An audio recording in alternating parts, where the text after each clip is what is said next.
were unethical human experiments conducted on Cheney's watch. The U.S. has a history of unethical human experimentation. I've provided a Wikipedia link that summarizes it.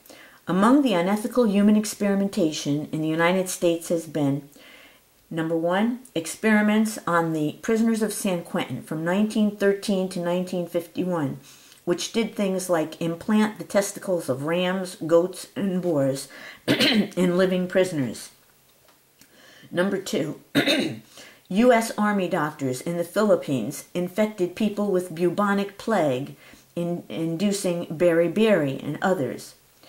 Number 3, the Tuskegee syphilis experiment, where the U.S. Public Health Service from 1932 to 1972 charted the progress of the syphilis of 400 indigent black males without telling them they had syphilis or offering them treatment for it. Number 4, the U.S. Army and State Department in the 1940s in the Stateville Penitentiary near Joliet, Illinois, in conjunction with the Department of Medicine at the University of Chicago, infected people with malaria to test experimental treatments.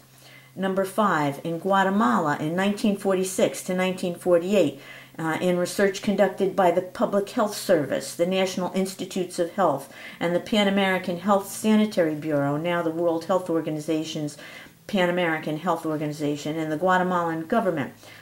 Prison inmates, insane asylum patients, Guatemalan soldiers, and orphan children were infected with syphilis and STDs to test the effectiveness of penicillin in treating these diseases. Number 5, in 1950, the U.S. Navy sprayed a bacteria over San Francisco to simulate biological warfare. As a result, one person died, others developed pneumonia-like symptoms. Number 6, the CIA in 1955 conducted a biological warfare experiment where they released whooping cough bacteria from boats outside of Tampa Bay, Florida, causing a whooping cough epidemic in the city and killing at least 12 people. Number 7, in 1956 and 1957, the U.S. Army conducted a biological warfare experiments where infected mosquitoes were released in Savannah, Georgia, and Avon Park, Florida, in order to see if the insects could potentially spread yellow fever and something, I'll spell this, dengue fever. Number 8, from 1963 to 1969, as part of Project Shipboard Hazard and Defense, the U.S. Army performed tests which involved spraying several U.S. ships and various biological and chemical warfare agents, while thousands of U.S. military personnel were aboard the ships. Number 9, researchers in the United States have performed thousands of human radiation experiments to determine the effects of atomic radiation and radioactive contamination on the human body, generally on people who were poor, sick, or powerless. Most of these tests were performed, funded, or supervised by the United States military, Atomic Energy Commission, or various other U.S. federal government agencies. Number 10, there were multiple instances of experiments on handicapped children, like the experiments at Sonoma State Hospital in California from 1955 to 1960, where children with cerebral palsy and lesser diseases subsequently underwent painful experimentation without adult consent. Many were given irradiated milk, some spinal taps, for which they received no direct benefit. Reporters of 60 Minutes learned that in these 5 years, the brain of every cerebral palsy child who died at Sonoma State was removed and studied without parental consent. According to a CBS story, over 1,400 patients died at the clinic.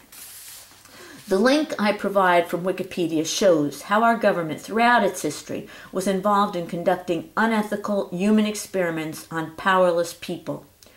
Today's powerless people are government gang stalking targets involved in the U.S. government's latest COINTELPRO-like program.